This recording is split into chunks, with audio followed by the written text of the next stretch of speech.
Hi, and welcome back to Mom and Mind Behind the Sessions. I am Dr. Kat.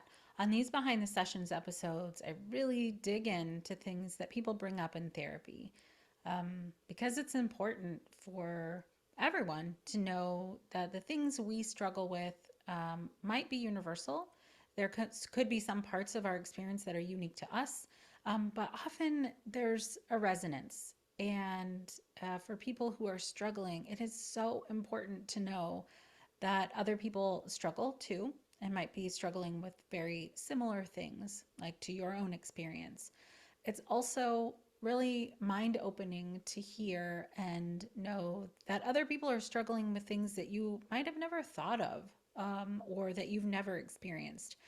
I find that this really brings us compassion for other people, compassion for ourselves, and expands our thought processes and our emotional capacity for other people's experience and our own. On this episode of Behind the Sessions, I want to talk about something that comes up fairly often in therapy and specifically related to perinatal mental health, which is the recovery process. What happens as you're healing from and healing through a perinatal mental health condition? If you've ever been in a recovery process of anything, really, it could be from, a serious injury, even a minor injury, or a broken bone or something like that, let alone a mental health condition, you would have experienced that healing isn't linear. It doesn't start from point A and end at point Z, and then everything is just peachy and you move on with your life. Recovery and healing from anything has ups and downs and all arounds. And while there may be a consistent kind of upward trajectory in your healing process, like, you're better today than you were 3 weeks ago, that doesn't mean that within those 3 weeks you haven't had ups and downs along the way. It's very common and very normal to have ups and downs when you're recovering and healing from anything. And there are phases, loosely speaking, about in regards to how we recover from things. So, when somebody has been dealing with a perinatal mental health condition, um, let's just say for now, no matter the severity of that condition, there's going to be the like immediate healing, the the part of it where you kind of finally get your head above water and you can breathe and maybe function a little bit. And that's sort of the more like acute, shorter term recovery period, healing period. And then there's the longer term process, the one that takes weeks, months, sometimes years, depending on what it was that you dealt with. But certainly, when you add in any complicating factors, meaning more than, let's say, one thing. So if there's depression and anxiety um, and a physical trauma, well, then there are multiple things to deal with, and that could potentially compound and expand your healing process. And if you have had a more severe mental health condition, there are always other complicating factors that come into that as well. There's the illness or injury itself. I'm talking mental health, physical injury, but then there's also the kind of ramifications that what you're going through, what you've been through, has had on your life and potentially your relationships um, and your capacity to function. I think part of what we as people have internalized is that healing means healed, that you're done. So, you know, that could be more clear for something like, let's say, a broken bone. Um, you can you can be healing and then return to normal function for the most part if it's not a complex injury.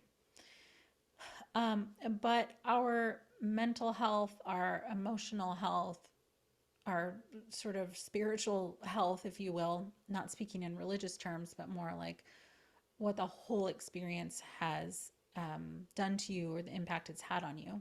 And if for you religious experience is part of that, then that's there too. that part of recovery is often unseen or internal, or not as readily noticeable by people around you, and sometimes not even ourselves. One of the frustrations I encounter in therapy is, um, obviously people want to feel better and they want to feel better yesterday. They didn't want to be going through any of this to begin with, and nobody does. And oftentimes people wouldn't wish their experience on their worst enemy. It's incredibly painful, and it's very disrupting to life. And there can be ramifications for quite some time if what you've gone through has touched on many layers of your life. So when people come to therapy, I listen to them with the knowledge that they want to be feeling better as fast as possible. And each person's recovery healing journey is very different.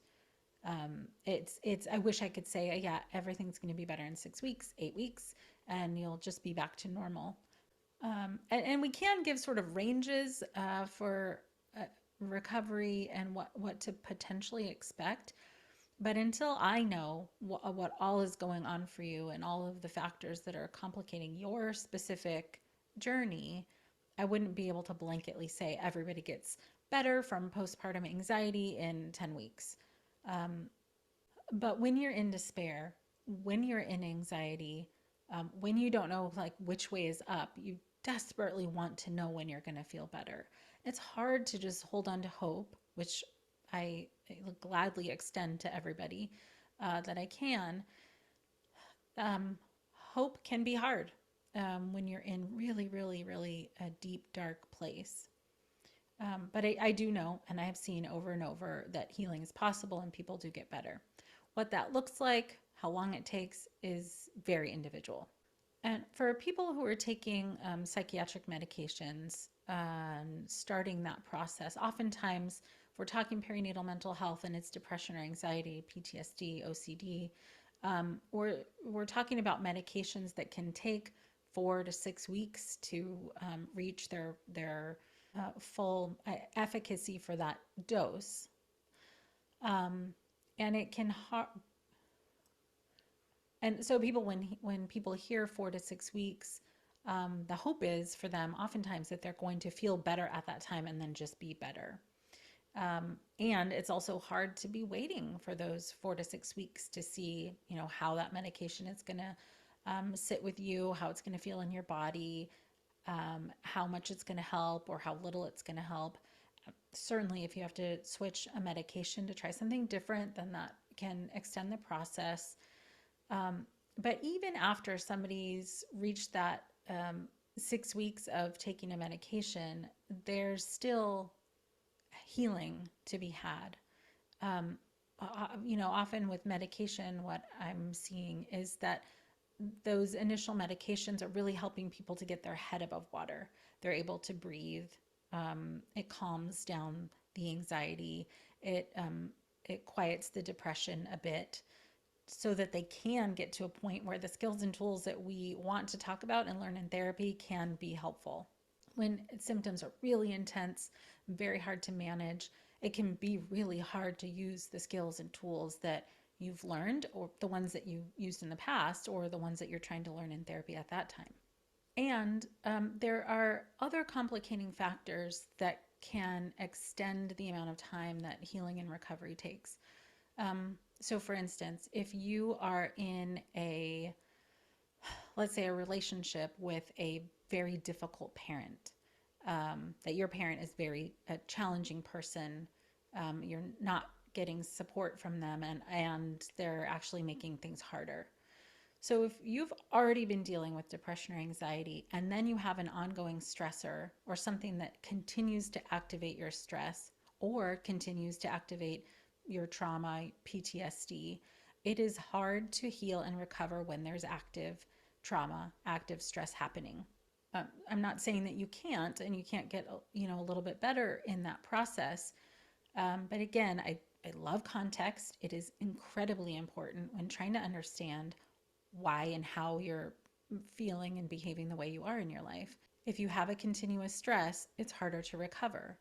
It can be a slower recovery process because the stress is coming at you still. It may be impacting your well being or your difficulty with functioning. And if you are trying to recover and heal from something physical, like let's say during pregnancy you had a very severe hyperemesis, and it's taken a toll on your body and you have trauma from that, or if there was some physical trauma in your pregnancy or birth or postpartum, that does further impact your mental state because physical, mental, it's all part of the same system. They are not separate, they impact each other. So, anytime you have a physical injury and a mental, emotional condition or injury that you're dealing with, you're trying to recover from all of that at the same time. Some of the conditions that can feel harder or take longer to recover from and feel stable mentally and emotionally through are PTSD and a bipolar disorder and a postpartum psychosis. And those are very complex uh, medical, mental health conditions that can impact your life in so many ways. Not that depression and anxiety and OCD don't. And it's these aren't things you can really compare. Everybody's experience is relative. But I'm sort of sitting in the therapist chair, looking at the scope of what I hear and see people healing through. So the beginning, as I said before, the beginning processes of healing can mean you're still in it, and it can mean you're just trying to figure out how to function in and get back to some baseline. It's not a new normal yet in the very beginning. You're just trying to find the ground. You're just trying to figure out which way is up and go from there. The longer part is the sometimes the deeper healing. Um, Should we talk about this so much on the podcast in various ways? Is that you never know what's going to come up for you after like with your fertility issues or during pregnancy or postpartum or after a perinatal loss. You could have traumas from your past, unfortunately, that even if they have been somewhat resolved or attended to, they could come up in this new context with a different light shining on it. You might be experiencing stuff in a different way, having a new perspective. You could be reevaluating your relationship with your own parents, with your partner, friends, any number of things. And again, I'm giving you lists of things. It's not that all of this happens to everybody or it's for sure going to happen at all. I feel like in some ways we need a menu to pick from to say, like, okay, yes, that one is something that I am experiencing, that one not so much, and having some clarity on what our mix of things are is really helpful to be able to get a grasp on again that context and really what we're trying to heal from. So in that light, there can be other things like, let's say you are, starting to feel better. You're getting back to a baseline, something that feels like you're functioning, um, and your mental state is more clear. And then, boom, you restart your period. And now you have another little or big, depending on how it impacts you, upheaval in your healing process. So, for instance, what I see very often, especially with intrusive thoughts, is that even if somebody is recovering and healing from what they've been through and what they're going through, when PMS comes around, or a period, how depending on how your hormones impact you, you can have an intensifying of intrusive thoughts. And that can be really disorienting. It, it can feel like, oh my, well, I thought I was getting better. I thought I was on this trajectory to not having to deal with intrusive thoughts as much. And here they are again, really intense. So, what I know to be true clinically from people that I've met with, um, and from my own experience, is that whenever there's an increase in stress, whenever there's a decrease in sleep, And whenever there is disruption, like a PMS or PMDD, symptoms can come back. And it can also feel like, well, shoot, does that mean that they're going to be around forever? Usually not. Usually, once the stress relieves or the hormonal changes settle down, or sleep is restored to some extent, people do continue to feel the trajectory of their improvement. But um, if sleep isn't attended to or can't be, if the stressor doesn't stop or calm down to some extent, then yeah, intensity of your emotional experience can stay at a higher level. This kind of disorienting feeling is one of the many reasons I think it's helpful to be in therapy, because when you have somebody talk with that's looking at your recovery objectively, they might be able to see like the bigger picture, and help you get out of the kind of myopic, or looking like you're looking at your recovery through a magnifying glass and all you see is this one, let's say PMS, and it feels like that's everything. That's all you can see. Somebody outside of your experience can help you get perspective on your whole trajectory and put some of the pieces of your particular healing puzzle together so that you can see that you're still making progress even in those moments where it feels like you're not. And actually, that's one of the things that we do in therapy is, um, because emotional states can be so overwhelming and so disorienting. Oh, when the emotions are big, big, big, it is hard to pull in those um, logical, more cognitive truths about your situation.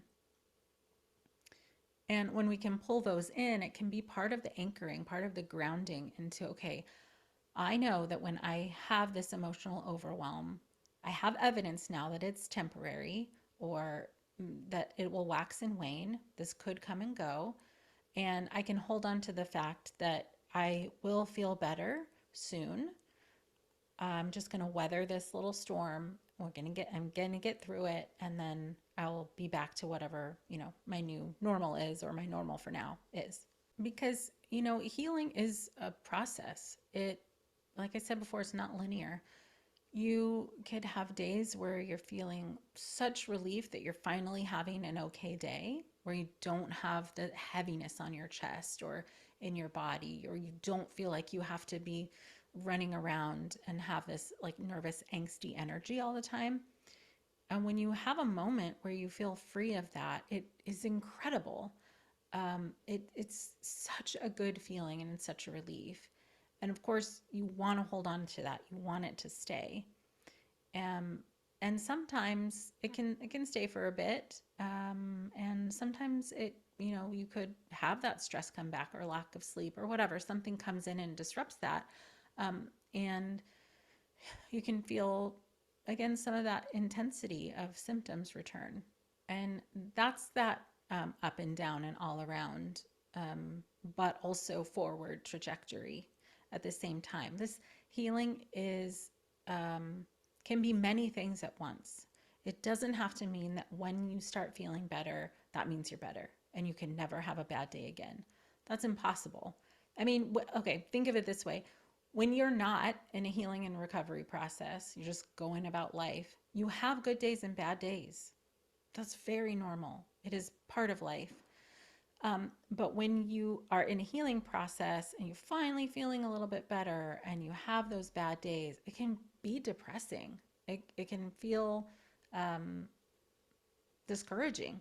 It can be hard to like gather up your energy again and continue forward. It's worthwhile to note that and to call it out, all of this, to normalize the healing process so that you aren't internally feeling like, oh my gosh, what's wrong with me? I can't just be better. Well, if you could snap your fingers and just be better, you would have done it already. That's just unfortunately not how this works. I'm going to add another layer of complexity onto this, something that I also hear a lot of. When they start to feel better and get a little back to themselves, sometimes family members or partners will start to like assume that things are back to normal and treat them as though things are back to normal. So, you could be really, really frustrated. I've heard things like, I am feeling a little bit better, but I'm not better. And everybody around me seems to think that I'm just fine and I can do all the things I used to do, but I can't. And, especially for people who don't want to burden anyone else, don't like asking for help, this is a particularly difficult internal problem and sometimes relational problem too, because they might not, like you as a person, might not want to be asking for help. Of course, you want to be back to yourself and doing all the things that you always used to do. But just because you're not at the depths of despair and functioning a little better does not mean that you are all better. Just because you don't feel like you're drowning anymore or under the weight of all of this, it doesn't mean that you're all better. And that is a tough thing sometimes for partners or family members to really grasp. Um, because, I mean, for one, they're not in your process. So they don't actually know what you're feeling, not in an insensitive way. But if they've never been through it, then they don't really, really understand.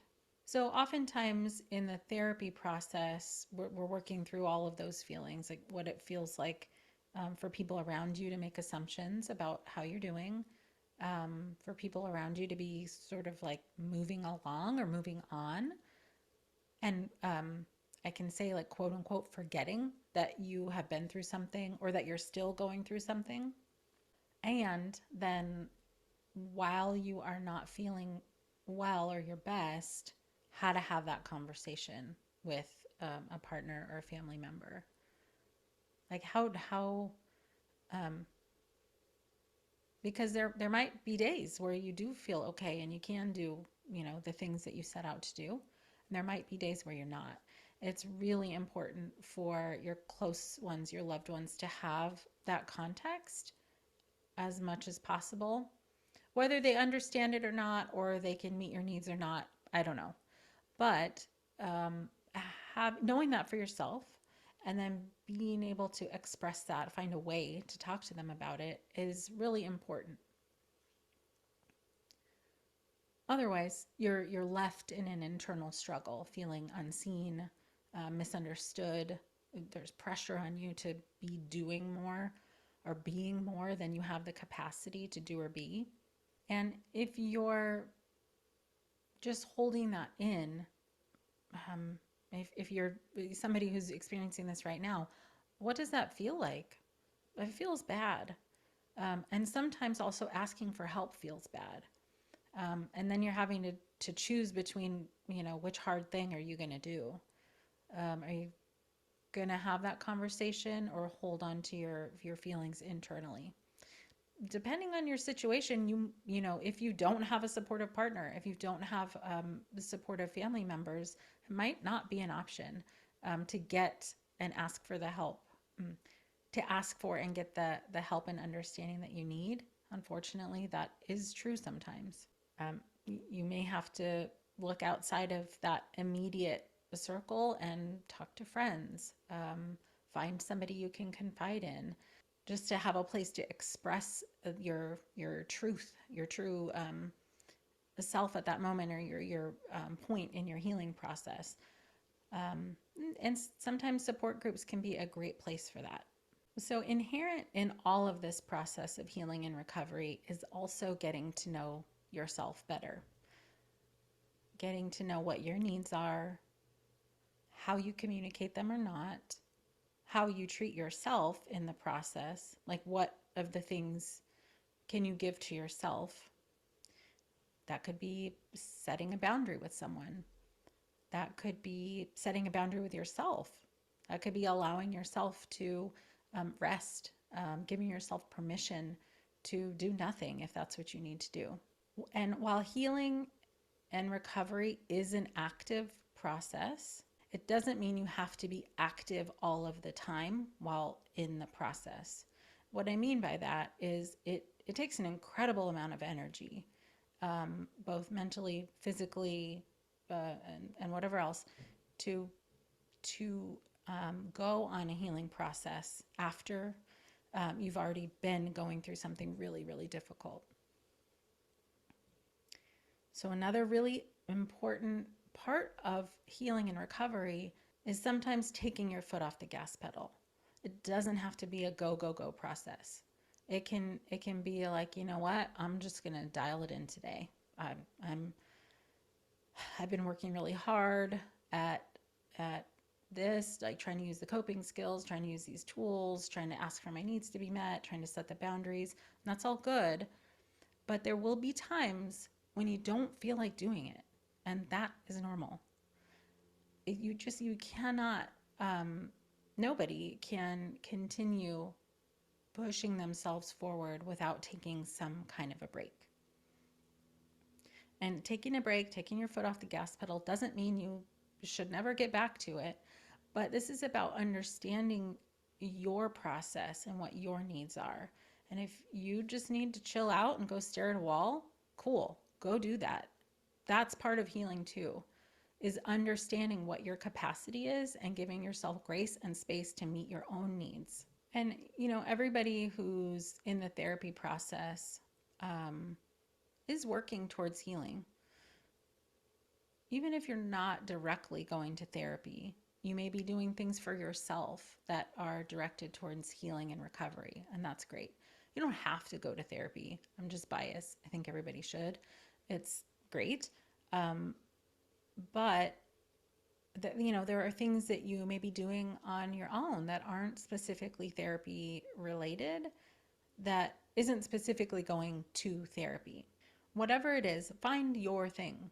Find the things that give you a sense of peace. And that might be a trial and error process to find out, is reading the thing I like to do? Is crocheting the thing I like to do? Is going for walks? Is that it? Is, laying down in grass and staring at the clouds? Is that my jam? You're not meant to know what works for you before you know what works for you. It is very much just try it out, test it out, see if you like it or not. Give it a chance, but try it multiple times. But do allow yourself the opportunity to explore what works for you. It doesn't have to be the same thing all the time. It doesn't have to be one thing. There's not like one magic thing that works all the time for everybody. It could be any number of things that are unique to you and what's important to you and that meets your needs. Anyhow, what I hope that you get from hearing about this and hearing other people's struggle and process, which is what I've been talking about this whole time, is that this is a thing. These are parts of healing and recovery that a lot of people experience. And if you are experiencing them too, then cool. You're in the process. And it doesn't have to look a specific way for it to be healing, as long as it works for you. I'm so glad that you spent some time here with me, and hopefully this gives you some things to reflect on for your own healing process and gives you a little bit of permission to, I hope, be a little kinder to yourself as well.